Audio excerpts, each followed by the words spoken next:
Hello friends, welcome to my channel knowledge hub. आज हम start करने जा रहे हैं क्लास 6 की हिस्ट्री की एनसीईआरटी का chapter 2 on the trail of the earliest people, यानी प्राचीनतम व्यक्तियों के खोज में। आज हम देखेंगे कि अर्लीस्ट ह्यूमन, प्रिमिटिव ह्यूमन किस तरीके से रहा करते थे, क्या क्या चीजें किया करते थे और उसको जानने के हमारे पास एविडेंस क्या है। हम कैसे बता सकते हैं कि उस समय की लाइफस्टाइल क्या थी और वो कितने समय पहले उनके जीवन में क्या घटनाएं हो रही थी। ये सारी बातें हम इस चैप्टर में इन डेप्थ में करेंगे। तो आई होप आपको ये लेक्चर सीरीज पसंद आ रही होगी। चलिए स्टार्ट करते हैं हमारा सेकेंड चैप्टर।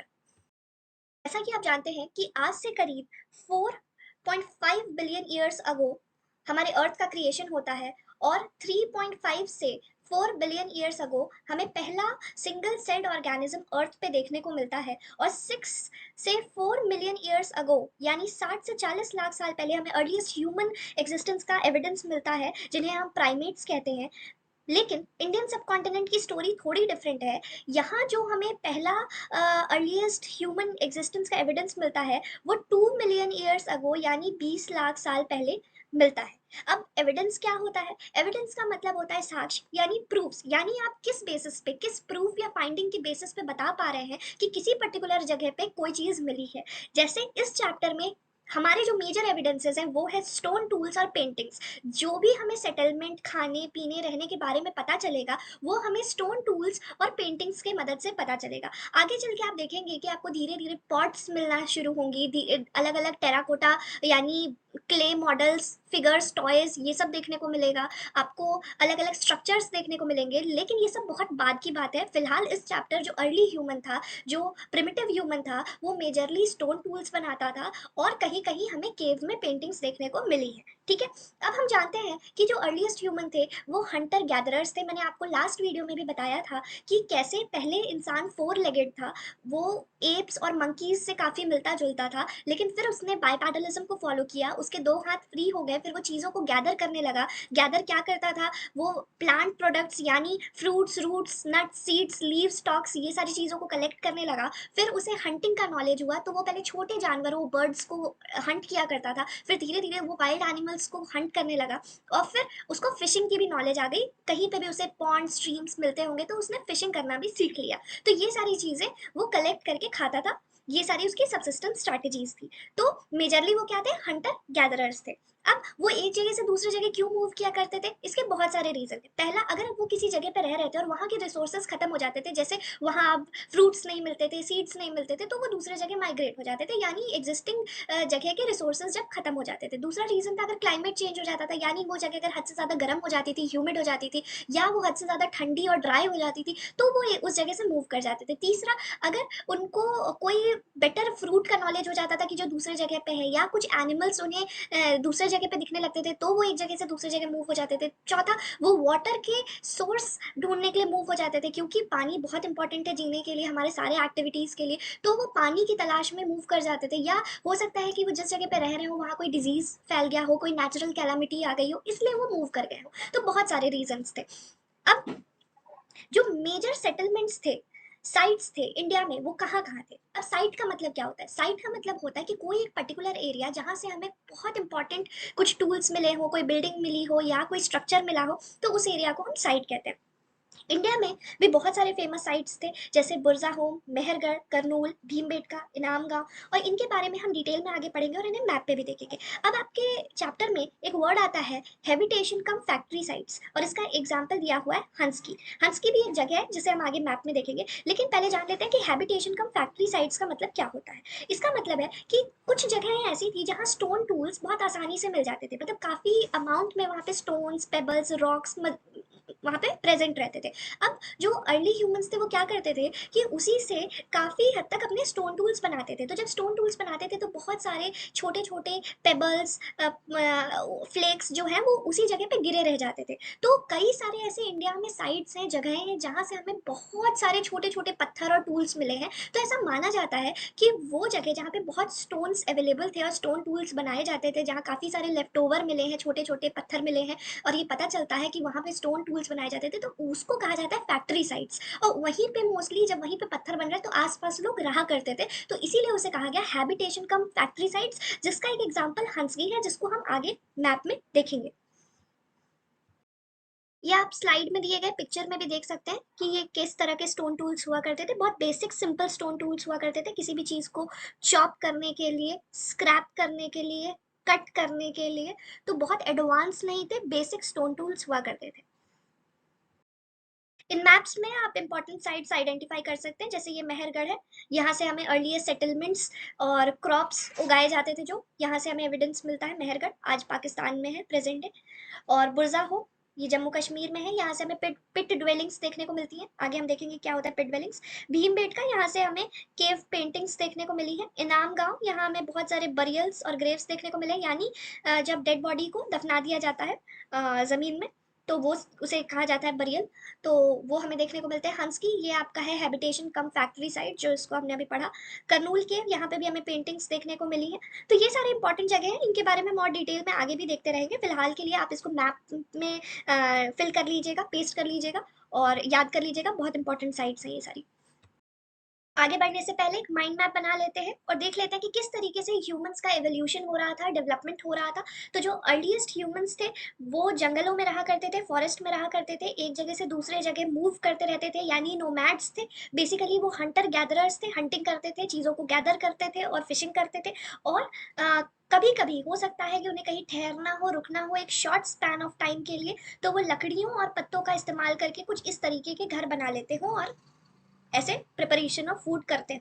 ठीक है, फिर क्या हुआ, करीब 12,000 ईयर्स अगो ना, क्लाइमेट चेंज होता है। कुछ क्लाइमेट में वेरिएशन आता है, जिससे ग्रास लैंड का ग्रोथ होता है। ग्रास लैंड वो जगह होती है जहाँ पे फॉरेस्ट से थोड़े कम पेड़ पौधे होते हैं, इनकी हाइट भी थोड़ी कम होती है, और जो ये लैंड का एरिया होता है ये भी ज़्यादा होता है। तो इस जगह पे आपको कुछ नए एनिमल्स देखने को मिलेंगे, जैसे डियर, एंटीलोप और शीप, गोट। इनके सर्च में इनको हंट करना भी आसान था। साथ में ये वाइल्ड एनिमल नहीं थे, जंगल में इनको वाइल्ड एनिमल्स मिलेंगे, लेकिन यहाँ पे आप देखेंगे कि ये एनिमल्स को टेम करना जानते हैं, पेट करना जानते हैं। ठीक है, तो वो यहाँ मूव करेंगे और इस तरीके के हो सकता है कहीं कहीं अपने लिए टेम्पररी सेटलमेंट में बना ले।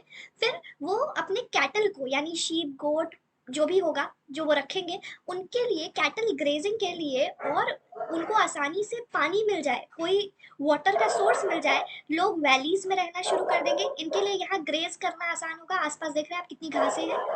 ठीक है, इस तरीके से रहेंगे। फिर आ जाएंगे पिट ड्वेलिंग में। पिट ड्वेलिंग यानी जमीन को कुछ हद तक डिग करके, ठीक है, मान लो 2-4 फीट अंदर की तरफ डिग करके, इस तरीके से अपने को कवर करके लोग इसमें रहते थे। इन्हीं को कहा जाता है पिट ड्वेलिंग्स। फिर ये आ जाते हैं मड और रीड के घर, कच्चे घर। ठीक है, ये भी टेम्पररी सेटलमेंट माना जाता है। लेकिन उसके बाद आपको देखने को मिलेगा कि इस तरीके के ब्रिक से 1 या 2 स्टोरी या मल्टीपल स्टोरी की बिल्डिंग्स भी हमें देखने को मिलेगी। तो इस तरीके से ह्यूमन एवोल्यूशन हो रहा है। जैसे कि आप जानते हैं कि वाटर कितना इंपॉर्टेंट सोर्स है लोगों के सेटलमेंट के लिए। तो आप देख सकते हैं जितने पुराने इंपॉर्टेंट साइट्स हैं वो किसी न किसी रिवर के आसपास पाए गए हैं। ये 2 मैप है जिसमें आप रिलेट कर सकते हैं कि कौन सा साइट किस रिवर के पास है, और आप कमेंट्स में बताएंगे इंपॉर्टेंट साइट्स और वो किस रिवर के पास है। ये आपका होमवर्क है। अब बात कर लेते हैं कि स्टोन टूल्स बनाए कैसे जाते थे। तो पहला तरीका है स्टोन टूल्स को बनाने का, वो है स्टोन ऑन स्टोन। इसमें क्या होता था कि आप एक हाथ में एक पत्थर ले लो और दूसरे हाथ में दूसरा स्टोन ले लो, और मान लीजिए आपको इस स्टोन को शेप देना है, तो आप इससे इसको क्या करोगे, कहीं ना कहीं ब्रेक करोगे। ठीक है, आपको इसको शार्प इस तरीके का बनाना है, तो आप इस तरीके से इसको करोगे। तो ये क्या होंगे, इसकी ये फ्लेक्स निकल जाएंगे और लास्ट में आपके पास एक ऐसा नाइफ जैसा टूल रह जाएगा। इसको हम कहते हैं स्टोन ऑन स्टोन मेथड। ठीक है, दूसरा है प्रेशर फ्लेकिंग, जिसमें कि आप एक फर्म सरफेस होता है उस पर आपने स्टोन टूल को रख दिया और दूसरे टूल के मदद से आप इसको तोड़ रहे हो, हैमर कर रहे हो, और इसको कहते हैं प्रेशर फ्लेकिंग। अब जो टूल्स होते थे वो किन किन चीजों के होते थे, स्टोन्स के होते थे। ठीक है, उसके अलावा बोन के होते थे। ठीक है, एनिमल बोन्स हो गए, और उसके अलावा वुड के होते थे। लेकिन जो सबसे ज्यादा पाए गए हैं वो है स्टोन टूल्स। ठीक है, ये इमेज में भी आप देख सकते हो, और भी बहुत सारे इमेजेस अवेलेबल हैं। आप ये मेथड सर्च करके भी देख सकते हैं कि किस तरीके से बनाए जाते थे। तो मेजर 2 मेथड है, पहला स्टोन ऑन स्टोन और दूसरा है pressure flaking. Discovery of fire को एक बहुत इंपॉर्टेंट इवेंट माना जाता है ह्यूमन हिस्ट्री में। माना जाता है कि आज से करीब 1.5 मिलियन ईयर्स अगो हमें फायर का नॉलेज होता है। और इंडिया में फायर का एविडेंस हमें मिलता है करनूल केव्स, जिससे आपने मैप में देखा। वहाँ हमें ऐश माउंट्स मतलब ऐश का कलेक्शन मिला। ऐश कहाँ से आया होगा? जब भी कोई ऑर्गेनिक मैटर, कोई अनाज या फसल किसी तरीके से जल गया होगा, तो जो ऐश राख बची होगी उसका कलेक्शन एक माउंट के फॉर्म में बन गया होगा, उसे हम कहते हैं ऐश माउंट। वो हमें करनूल केव में मिला। अब बात करते हैं यूजेस ऑफ फायर। फायर के इस्तेमाल क्या थे, क्यों फायर इंपॉर्टेंट था? क्योंकि फायर के आ जाने की वजह से अब व्यक्ति खुद को वार्म रख सकता था ठंड के समय में। वो मीट को या किसी भी फूड को रोस्ट करके खा सकता था, कुक करके खा सकता था। साथ में वाइल्ड एनिमल्स से खुद को प्रोटेक्ट कर सकता था। इसके अलावा और क्या यूज हो सकते हैं फायर के, वो आप मुझे कमेंट्स में बताइए। ह्यूमन हिस्ट्री को बेहतर तरह से समझने के लिए बहुत इंपॉर्टेंट है कि हम उसको प्रॉपर वे में डिवाइड करें, ताकि हमें समझ में आए कि किस पीरियड में क्या ग्रोथ हुआ, क्या मेजर इवेंट हुए। इसी तरीके से हिस्ट्री को भी, एंशियंट हिस्ट्री को 3 फेजेस में डिवाइड किया जाता है। ठीक है, Palaeolithic age, Mesolithic age, Neolithic age. Palaeolithic का मतलब होता है, ये ग्रीक वर्ड से आता है। पेलियो मतलब ओल्ड, लिथिक मतलब स्टोन, और एज यानी ओल्ड स्टोन एज। इसमें क्या था कि स्टोन टूल्स पाए गए हैं इस पीरियड से रिलेटेड। और ये काफी पुराना समय माना जाता है कि ये 20 लाख ईयर से 12,000 ईयर्स तक चला। तो ज्यादातर ये इसमें जो टूल्स पाए गए वो स्टोन के पाए गए, इसीलिए इसको कहा जाता है ओल्ड स्टोन एज। इसे फर्दर हम 3 पार्ट में डिवाइड करते हैं: upper paleolithic age, middle paleolithic age, lower paleolithic age. और माना जाता है कि जो अर्ली या एंशियंट ह्यूमन हिस्ट्री है 99% वो इसी पीरियड के अंदर आती थी। इससे पहले भी कुछ होगा लेकिन वो 1% होगा, लेकिन मेजर सब कुछ जो है वो इस पीरियड में कवर हो जाता है। फिर आ जाता है मेसोलिथिक एज यानी मिडिल स्टोन एज। मेसो का मतलब है मिडिल, स्टोन एज। ठीक है, ये इसका टाइम पीरियड है 12,000 बीसी से 7,000 बीसी। इसमें माइक्रोलिथ्स यानी यहाँ जो स्टोन टूल्स हमें बहुत ही बेसिक टाइप के दिख रहे हैं, यहाँ हमें पॉलिश्ड, शार्प और सोफिस्टिकेटेड स्टोन टूल्स देखने को मिलेंगे, जो कि थोड़े साइज में उनसे छोटे होंगे। यहाँ हमें बड़े बड़े देखने को मिल रहे हैं। ये स्टोन इस तरीके से मिला तो इसको थोड़ा सा ऐसे ऐसे काट के इतने को यूज कर लिया, लेकिन यहाँ हमें पॉलिश, शार्प और प्रॉपर माइक्रोलिथ यानी छोटे टूल्स देखने को मिलेंगे।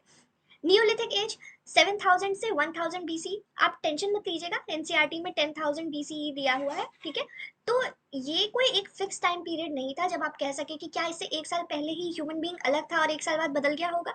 तो ये एक रफ टाइम पीरियड है, रफली आपको याद रखना है कि क्या चीज कितने साल पहले हुई। तो ये वो एज है जिसमें कि मेजर डेवलपमेंट्स हुए। इसका मतलब है न्यू स्टोन एज।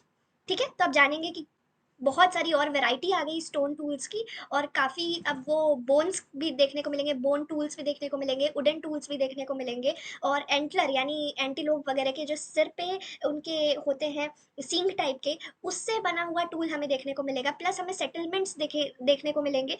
अब इस फेज में हमें पॉटरी भी, क्योंकि ये अनाज उगाएंगे तो उसको कहीं पे स्टोर करने के लिए हमें पॉट्स भी देखने को मिलेंगे। तो जितने मेजर डेवलपमेंट है वो हमें इस पीरियड में देखने को मिलते हैं। तो ये आपका एक टाइमलाइन है। आई होप आपको टाइमलाइन की नॉलेज हो। अगर नहीं है तो मैं आपको इन शॉर्ट बता देती हूँ। बाकी आप, एक मेरा डेडिकेटेड वीडियो है इसी पे, बहुत छोटा सा 3 मिनट का है, आप इस पे देख सकते हैं।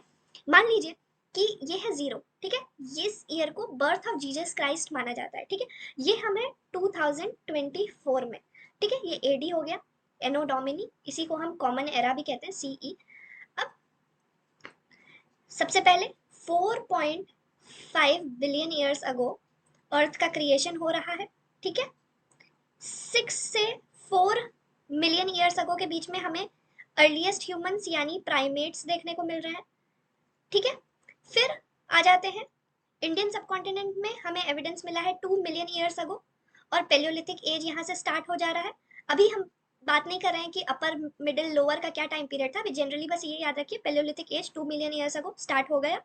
ठीक है, अब यहाँ पे ये आ रहा है, चल रहा है, यहाँ पे आपका आ गया 12,000। ठीक है, मेसोलिथिक एज। यहाँ पे क्लाइमेट चेंज भी हो रहा है, आपको पता होगा, इसी के बाद से इसीलिए मेजर डेवलपमेंट्स हमें देखने को मिला। क्लाइमेट चेंज भी हो रहा है। पेलियोलिथिक एज यहाँ पे स्टार्ट था, यहाँ पे स्टार्ट हो रहा था, और यहाँ पे हम देखेंगे एंड हो गया। फिर आ जाता है आपका, ये चलेगा 7,000 बीसीई तक। यहाँ आपका मेसोलिथिक एज स्टार्ट हुआ, क्लाइमेट चेंज हुआ 7,000 बीसीई में, ये क्या हुआ, खत्म हो गया। अब क्या स्टार्ट होगा, नियोलिथिक एज स्टार्ट होगा। और समवेयर ये कब तक चलेगा, 1000 बीसीई। या इसको बीसी भी कहते हैं, बिफोर क्राइस्ट भी कहते हैं, ठीक है। यहाँ पे क्या होगा, आपका नियोलिथिक एज जो है वो खत्म हो जाएगा, जो कि 7000 बीसी में स्टार्ट हुआ था। और 0 इज द ईयर जब जीसस क्राइस्ट का जन्म हुआ था। तो ये सारे इंसिडेंट्स जो हैं वो इसके पहले के हैं। तो आई होप आपको टाइमलाइन पे ये चीज़ें समझ में आ गई होंगी कि कब कौन सा इवेंट हो रहा है। स्टोन टूल्स के बाद जो दूसरा इंपॉर्टेंट एविडेंस हमें मिला है वो है रॉक पेंटिंग्स, जो कि हमें भीमबेटका, करनूल केव वगैरह में देखने को मिला है, सदर्न यूपी और सारे एरियाज में। ये जो पेंटिंग्स हैं उनसे हमें पता चलता है कि जो अर्ली ह्यूमंस था उसके पास ग्रेट स्किल थे, नॉलेज था कलर का, और एक्यूरेसी भी थी, क्योंकि हम इन पेंटिंग्स को देख के बता सकते हैं कि ये क्या है, ये क्या है, ये कोई आदमी है, ये कोई जानवर है। तो ये कोई वही बना सकता है जिसके अंदर स्किल हो डिपिक्शन का, कि किस तरीके से चीज़ों को डिपिक्ट करना है। बाकी कलर्स का यूज़ ऐसा है कि लाखों साल पुराने जो पेंटिंग्स हैं हमें आज भी देखने को मिलते हैं केव्स में प्रिजर्व, क्योंकि इन्होंने कलर्स में मिनरल्स और नेचुरल कलर का यूज़ किया है। तो इससे पता चलता है कि इन्हें इसकी भी नॉलेज थी। तो ये पेंटिंग्स बहुत इंपॉर्टेंट चीज़ें, इन्हें हमें स्टोरीज भी पता चलती है कि कैसे हंटिंग के बहुत सारे सीन्स हमें केव पे देखने को मिले। इसका मतलब हंटिंग को एक बहुत इंपॉर्टेंट प्रोसेस माना जाता था, या ये कोई रिचुअल था कि जब हंटिंग करके आएंगे तो हम वॉल पे पेंट करके उसको सेलिब्रेट करेंगे। तो इस तरीके से कई सारी चीज़ें हम केव पेंटिंग को देख के बता पाते हैं। साथ में हमें ऑस्ट्रिचेस भी इंडिया में मिले हैं, क्योंकि कई सारे ऑस्ट्रिच के एग जो थे, तो वो जो एग का जो आउटर कॉर्नर होता है, शेल वाला एरिया होता है, उस पे भी कई सारे डिजाइन्स जो है वो इनग्रेव किए गए थे, यानी कि किसी चीज के मदद से डिजाइन इस शेल पे बनाए गए थे, और ये हमें इसके एविडेंसेस पटने महाराष्ट्र में मिलते हैं। तो इस तरीके से जो पेंटिंग्स हैं वो बहुत इंपॉर्टेंट सोर्स हैं हिस्ट्री को जानने के लिए। Now the question arises who did what, यानी कौन क्या करता था। मेन और विमेन में ऐसी कौन सी ड्यूटीज और रिस्पॉन्सिबिलिटीज थी जो मेन यानी male members of the society की थी, और विमेन यानी female members of the society की थी। हंटिंग पे क्या मेन विमेन दोनों जाते थे, या सिर्फ मेन जाता था? क्या विमेन सिर्फ घर का हाउस होल्ड चोर्स करती थी, डेडिकेटेड सिर्फ घर के काम के लिए थी, या वो बाहर भी जाती थी? तो ये सारे क्वेश्चंस का आंसर हमें अभी तक भी नहीं मिल पाता है, क्योंकि हमारे पास जानने के लिए कोई टेक्स्ट नहीं है। हम किस पे रिलाई करते हैं? आर्कियोलॉजिकल एविडेंस, यानी टूल्स, और बेसिकली स्टोन टूल्स और पेंटिंग्स पे। तो कोई भी रिटन एविडेंस ना होने की वजह से जो हमारा इंटरप्रिटेशन है, हमारा कॉम्प्रिहेंशन है जो अर्लीस्ट एंशियंट हिस्ट्री का, वो बहुत ही लिमिटेड है। इसीलिए कुछ क्वेश्चंस अभी तक भी अनआंसर्ड है, कि उस समय के लोगों का लाइफस्टाइल क्या होता था, पैटर्न क्या होता था। तो इनके बारे में अभी भी हमें कोई ज़्यादा जानकारी नहीं मिलती है। ना द क्वेश्चन अराइजेस कि क्या जो सारे ये डेवलपमेंट है वो इंडिया में ही हो रहे थे पर्टिकुलरली, और कहीं कुछ नहीं हो रहा था? तो ऐसा नहीं है। अफ्रीका को तो क्रेडल ऑफ सिविलाइजेशन भी कहा जाता है। जो हमारे अर्लीस्ट ह्यूमंस थे, प्राइमेट्स थे, उनका जन्म यहीं से हुआ, फिर उनका यहाँ से फर्दर माइग्रेशन हुआ यूरोप की तरफ, सेंट्रल एशिया और इंडियन सब कॉन्टिनेंट की तरफ। तो ये जो एक इमेज है ये आपके एनसीईआरटी में दिया गया है। ये फ्रांस के एक केव का है, अल्टामिरा केव। फ्रांस यहाँ पे एक कंट्री है यूरोप की, आप देख सकते हैं मैप में।